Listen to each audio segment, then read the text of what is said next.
Hello, everyone. You're listening to Family Talk, the radio broadcasting ministry of the James Dobson Family Institute. I'm Dr. James Dobson, and thank you for joining us for this program.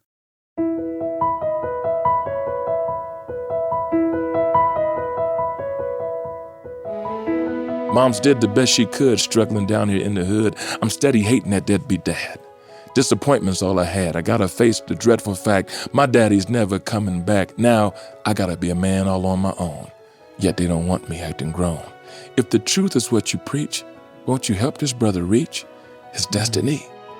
Well, welcome to Family Talk, the listener-supported broadcast division of the Dr. James Dobson Family Institute. I'm Roger Marsh, and today we're diving into the challenges facing inner-city youth and one man's inspiring mission to transform lives through faith and mentorship.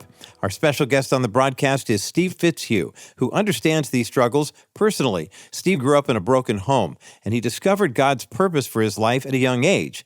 This faith propelled him to become a top collegiate athlete, receiving a full scholarship to Miami University of Ohio, where he captained both the track and football teams. He later played for the Denver Broncos until he was sidelined by a shoulder injury. Steve Fitzhugh's journey led him to earn a Master of Divinity degree and to develop addiction recovery programs for Native American youth. In Washington, D.C., he transformed 3 former crack houses into what is now known as the House D.C., a safe haven where at-risk kids can discover their potential and purpose. Through his ministry called Power Moves, Steve Fitzhugh now travels nationwide, inspiring young people to reach their God-given potential. The reality Steve addresses is heartbreaking. Widespread fatherlessness has led many children to seek belonging in gangs and try to find escape through drugs. And yet, Steve's message offers profound hope to those in seemingly hopeless situations. So let's listen now to this classic conversation featuring Steve Fitzhugh and our own Dr. James Dobson on today's edition of Family Talk. Welcome, Steve. I'm really glad to have you here. I have heard many good things about you and the work that you're doing. You have a compelling story to tell from your own life and your own childhood.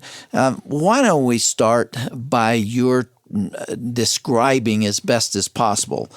And you have to experience something to fully understand it. But describing what inner city kids deal with every day. Well, I think a good way to begin is just by making reference to something that I saw in one of the schools that I work with there in Washington, D.C.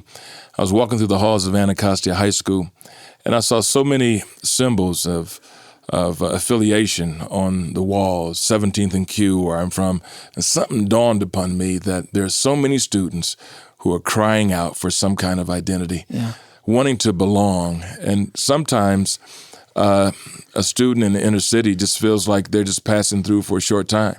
There was a story once about young ladies who were describing what they wanted their funeral to be like, what kind of dress they wanted to wear, and the music they wanted to play. And they were only 10 years old and 11 years old. And students who don't believe that, in many instances, that they're going to live past 25. Where you work may be one of the most difficult areas of Washington, D.C. In fact, the street that you work on is called Murder Row. Well, that was something that some of the police officers named the community, that street. Because there have been so many killings. Well, in the heyday of the crack use and drug sales and illegal pharmaceuticals. I'm told, and I was down there just a month ago or so, but they said that you see these little teddy bears, correct, in trees and on posts and in places around the area, and every one of those represents a place where somebody's been shot. It's not uncommon to not necessarily where someone has been shot, but to see a place where a student has lost his or her life. And so people commemorate that by leaving teddy bears or stuffed animals at that site. And you can drive through the community, and 2 blocks from our youth center, there's 2 spots where students and other people have left teddy bears, and they tie them to a pole or to a fence, and just to commemorate that was a spot where they lost a loved one. Is that an atmosphere of hopelessness for many of these kids? Well, I would say that the hopelessness results more from the lack of their exposure to a world beyond 3 or 4 square blocks. And so if that's all you've seen, that's all you've experienced, a lot of times, why should I even hope for something greater than this? And I think one of the things we try to do is just broaden their horizons, give them a sense of, yes, there is possibility out there. But I've taken students through the city, and I've had a student one time on my way out to Northern Virginia, had a student say, I didn't know all this was here, and he was talking about the Lincoln Memorial. I said, you never seen this before? He said, no. I said, where are you from, man? He said, I'm from here in D.C. Here he had grown up not too far from Capitol Hill, and he said he only saw the Lincoln Memorial when it was on television. Limited exposure, and at the same time, we want to begin to broaden their horizons, cultivate new relationships. I call it almost a sense of soulishness. I see students who don't care, but by the same token, I see a number of students who, if they had some of the tools that they needed to be more functional in community and society, they would certainly gravitate towards those things. So we're seeing a dichotomy of some students who have been so enamored with the pain, the hurt, the disappointment, people coming in and out of their lives, lack of support, but students who, if they had an opportunity to be motivated, moved, and encouraged, they would make a different life for themselves. The central feature of the people who live in that area is the fractured family. I mean, that's an overstatement, but for the most part, they're very few. There are some very conscientious parents, but they are fewer than I would say than most of the circumstances in that particular community, which happens to be one of the more depressed in the area. But I guess I could sum it up by just pointing to an exercise I did with a number of students. I took them to a campsite, and once they got to the campsite, I do something called Miracle at Midnight. Mm-hmm. And I tell them at midnight, we're going to look into the face of God.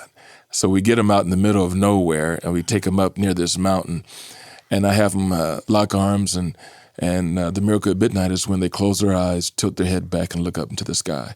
And when they open their eyes, it takes them away. I said, we're looking into the face of God. And then at that time, I try to take them a little step closer by asking them two questions. One, what was the lowest point of your life? Mm-hmm. And I had about 10 young men from the inner city who went around one by one. I began by saying what the lowest point of my life was. But as they began to reveal what the lowest point of their lives were, I was blown away by the severe case of inadequate fathering these young men have had. The primary problem that all kids have, but black kids especially deal with, is the absentee father. 70% of black babies are born out of wedlock. And so that leaves 30%, and half of those lose their fathers to divorce or abandonment. And of the 15% that's left, how many of them are really dedicated, involved, caring fathers? I mean, dads are just absent. They're just gone. And boys especially do not do well under those circumstances. No, they don't. And I have several colleagues that I've been to their homes and out in the suburbs. And I remarked to a dear friend of mine after having breakfast with he and his mother and father one day before a day of school assemblies. I said, I'm a little green today, Dan. And he said, why? I don't ever remember having breakfast with my mother and father. I don't remember going on vacation with my parents. That never happened for me. And for so many students, vacation, that doesn't happen. Or sitting down at a family meal with everyone, that doesn't happen for a lot of students. You've been there. This is not theoretical for you, Steve. You experienced it. You were almost aborted, as I understand it. I praise God that God in his sovereignty revealed his divine intention for me. But my mom kind of forced a thought on me as she was on her deathbed, and I kind of tried to repress it, and Mom just relaxed, and she was dying of cancer. And she said, well, I want you to know something, Stevie. And I said, what's that? And she said, well, as you know, your dad and I weren't getting along, and it looked like I was going to raise 3 kids by myself, but somewhere in the making up and breaking up, I got pregnant. And she then told me that she didn't think she should go through with it, not bring another baby along and raise that all by herself. And she said she woke up in the middle of the night something told her, by faith, keep this baby. She said, that's why I always wanted you to name your first daughter Faith. And I never understood that, and I didn't name my daughter Faith, but she always said, I want you to name your daughter Faith because something told me to keep this baby. And I tell students all the time, that's why as a former fetus, I oppose abortion. Because although I was not my mom's intention, may not have been my dad's intention, I was God's intention. So you were raised by a single mother? I was raised by a single mother. Parents divorced when I was approximately 6 or 7 years old. Did you ever have a good relationship with your dad? He lived on the other side of town. He was there, but I didn't have the father time thing. Did you feel rejected by him? I don't feel rejected by him. Did you then? Not necessarily then. My mom always told me, your dad loves you in his own way. But this is what I understood, was that a lot of people have problems, and the dysfunction comes when we don't have the necessary tools to handle our problems. I'm not certain my dad really knew when I came along exactly the tools or the ways in which he could best be a father for me. And it was a difficult situation. He remarried right away. And even today, as a father and a husband, my wife is training me in how to be the best husband I can be. And I have a greater conscientiousness now about family time. And for a while, it was just good for me to be there and be home. But my wife was saying, well, I'd like to go for a walk. Yeah. Well, I never saw that. You'd never seen that model, though. I never saw that model. Never knew how a family's supposed to function. How far out did you get? Did you ever get on drugs? I never got on drugs. I would say one of the things that happened in my life that turned me around was that at the age of 12, my sister dated a guy, and he became a believer. And he went off to the seminary, in fact, and he's a prominent pastor today in Chicago. But they broke up, and she continued to go to church. And one day she asked her baby brother to go with her. You. And that was me. And I went to church and just fell in love with the fact that God had a plan for my life. And although she stopped going, I called the church office to come pick me up every Sunday. So you went by yourself? Every Sunday. No one took you? Sunday school and church. 12, 13, 14, 15, 16, 17. What did you find there that you were looking for? Well, I found out that God had a plan for my life. And that because he had a plan for my life, a strategy for my life, that my reality, a lot of the pain and a lot of the alcoholism and a lot of the forfeited opportunities that I saw did not have to become my destiny. And so when I got to church and found out that God had a plan for my life, and there were people doing life the way it was supposed to be done, that excited me. Why don't we give credit where credit's due? Can you remember any of the names of those people who reached out to you in those days? Who drove that bus? Who was your pastor? I mean, our listeners aren't going to know who they are, but they deserve a commendation, don't they? Brother Adams picked me up in that bus every Sunday morning at 9 a.m., and I got a chance to go to Sunday school. Then the pastor, Ron Fowler, introduced me to Jesus Christ at 12 years old, and he told me Jesus was 12 when he started his ministry. Mr. and Mrs. Snowden were the 6th grade Sunday school teachers. Oh, I love it. They put that little Sunday school booklet in front of me, and I read it for the first time. And then when I was in church by myself, and they would say, well, sit with someone in your family, because this is a family moment. I didn't have anyone to go to. But there's a lady named Barbara Slack, who is today Barbara Sanders. And she was a single woman there in the church. And I remember going to her and saying, can I sit with you? And I did. And she was my family for those moments. So I'll never forget those times, those people. You know, my wife Shirley has been a little different route, but in many ways rather similar. And her mother knew that she was going to need help in raising 2 kids as a single mom, and she sent Shirley and her brother to a little evangelical church in the neighborhood, and she found the Lord as a very young child, about the same time that you did. And she still speaks of Mrs. Baldwin, her Sunday school teacher, and Reverend Penner. I don't know these people, but I know the role they played in her life. And I would like to say to those who are listening to us right now, there are kids like this in your neighborhood they're out there. I don't care whether you live in the inner city or in the suburbs. There are kids out there who don't know who they are, and they certainly don't know Jesus Christ. And they're just waiting for somebody to show them a better way. And you caught it. Yeah, but I just realized that, had not Ron Fowler loved on me, and had not Geneva Curry prayed with me at the altar, had not these folks not moved on my behalf, where would I be? But by the grace of God, when I turn on the television and see that young man just handcuffed and hiding from the cameras, if it were not for the grace of God, that could be Steve Fitzhugh. Are you discouraged? Is there enough progress in there to feel like you're getting something done for the Lord? The progress is remarkably encouraging. However, we do have episodes and casualties, and that can be disheartening. Just last fall, we lost a student, and he was a guy who was a sharp kid. But to lose Mike was difficult because he was one of those kids. I said, God, you're going to have to change this guy. Yeah. And we were on a track. We were on a path to change Mike, and he was brutally murdered. And he had contributed to our process. He had contributed in song in one of our CDs. And a rap song? A rap song. Can you quote it?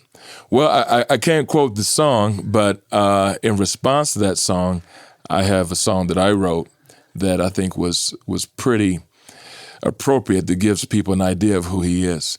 His song... Why don't you give us a piece of it? Sure, I'll share a little with you about Mike. He came into the studio, and he was a very angry guy, and he was full of a lot of bitterness, and he began to say some things on the studio microphone that I said, Mike, we can't do that. Mike, we don't roll like that in here, Mike.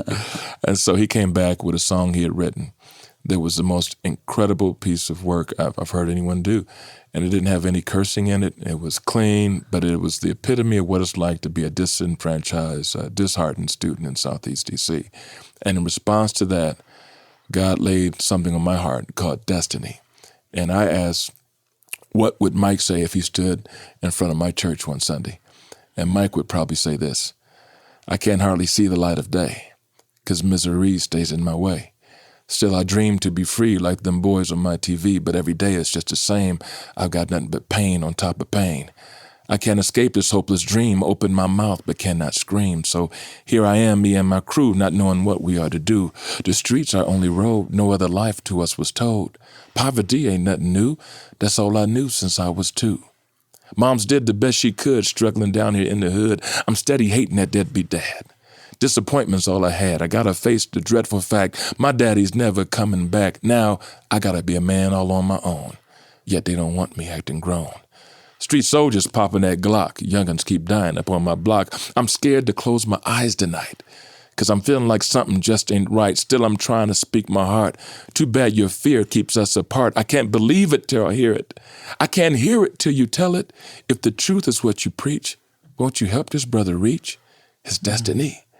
And I reminisce about all these scars. It's like I'm in prison and they're my bars. I'm locked away from the joys of life. Am I destined for streets and strife? Am I ever going to win a wife? Ever going to have a pain-free life? Ever going to travel around the world? Would I get another chance to raise my girl? Will I ever sleep without this hunger? Makes me wonder why I live in so much pain. Will I lose my mind? Will I go insane? And when I hear the final bell, will it be heaven? Will it be hell? Will I die while I'm in my prime? Can I ever renew my mind? Is there a God that can forgive all the wickedness I did? I can't forgive my thuggish self. Got too much pride to cry for help. Facts too hard for me to admit. If it don't fit, you must have quit. But if my record were true and right, I ought to be serving double life. They should have thrown away the jailhouse key for the sins locked up inside of me. No solution for my drama. I'm too old to run to mama. I want to change. How do I pray it? How many times do I got to say it? You've got sight. Why can't you see it? Without you, will I ever achieve it? What? My destiny. Still, I choose to go on. Got to survive. I got to stay strong. How many times I said that's it? How many times I wanted to quit? Like when Shorty broke my heart. I was true blue right from the start. Why me? I had to plead. Gave love a chance, and still I bleed. Regret I wasted time. True that all the blame was mine. They tell me the day's another day. They tell me it's not too late to change. They say I can still redeem my life. They say there's a way to walk upright. But when I close my eyes real tight, I'm still seeing demons in the night. I'm ready to pay about any price just to get a little peace back in my life. Like the time when we was young, me and my homies just having fun. Sometimes I want to go way back when. Sometimes I want to upstart again. No more thug life under them street lights. No more sadness. No more sin. Wish you could help me find my way, because I'm living in fear of Judgment Day. Even the clock's my enemy, because everybody dying look just like me. It's like my grip is about to slip. It's like I'm down to my last clip. I'm dodging shadows, but they was mine. Don't let me die before I find my destiny. I got back from Seattle after I performed that for the first time, and I checked my messages on my cell phone, and my intern left a message and said, "Steve, they found Mike's body on Monday." What happened to him? It was 3 days short of his 19th birthday. He was hanging out with some guys in a stolen rental car. They ran into some other guys who were looking for him. Everybody ran. Mike fell. He caught one bullet, and they caught up to him, and they gave him several more. They pulled him back in the car, drove him over to the street that our youth center is on, drug him out, laid him up against a telephone pole, and we found him later that weekend. That broke your heart, didn't it? And that broken heart is expressed in that rap music. Well, when I recite that, it's almost as if I hear Mike screaming it. But not just Mike, all the Mikes that we drive by every day who bump into people who are full of the Holy Spirit, but somehow instead of being the salt of the earth, they're silent. And I wonder if Mike prayed that prayer, because he didn't pray it with me. Did he have time to say, "Dear Jesus, accept me"? Mm-hmm. I don't know if he did. Steve, we got a couple of minutes left. How can we pray for you and the work that you're doing? I think the only way we can be successful at what we do is if we have God's guidance, if we're led by the Spirit of God. And we really need team members who are led by the Spirit of God, who can join us, one in body and one in spirit and one in mind, and whatever they can bring, their resources, their direction, their assistance, and help us create a moment for life change so God can change any life in a moment. And as I travel around the country and look into the faces of all these young people in inner cities and suburbs, if you could just pray that somehow the words that I say and the life that I've lived would make an impact in the lives of some of these students, and they, in tune, will go out and make a difference in their community and in their schools and their hallways. You speak all around the country to adults and kids. I speak to adults, kids. I have a very exciting workshop I do with the parents called I Spoke to Your Kids Today. This is what they told me. This is a snapshot of that presentation. And I speak to kids, juvenile institutions, and pro athletes and college athletes. And I just trust that the Lord will continue to bless the work that you're doing. And I'd like to know more about it, and I really appreciate your coming to be with us today. Thank you. It's a desperately needed work, and I just ask that the Lord would be with you. I know He already is, but I join the hearts of many people across the country who will be praying for you. Thank you. It's a pleasure being here.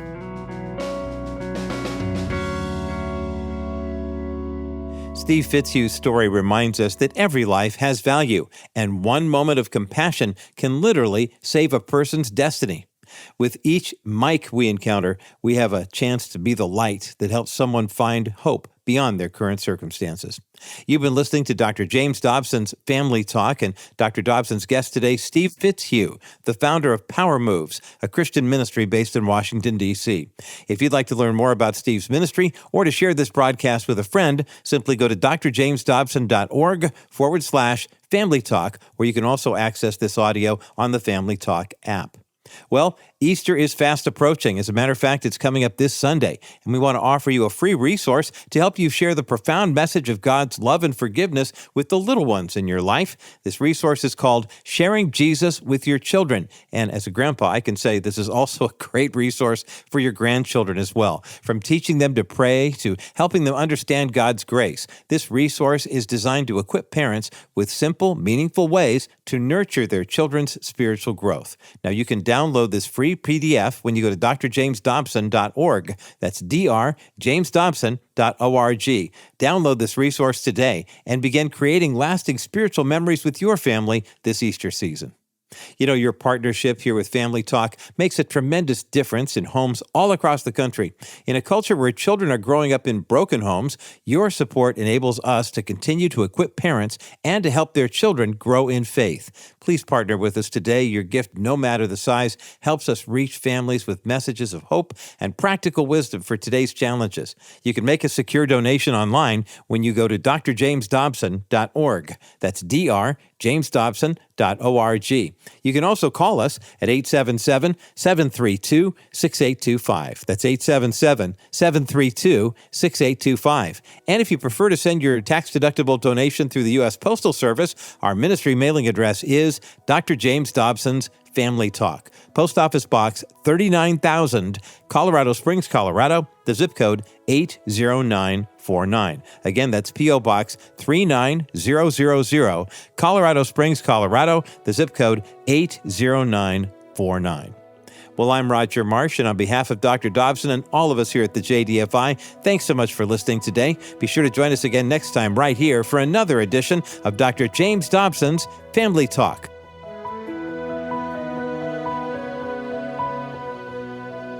This has been a presentation of the Dr. James Dobson Family Institute.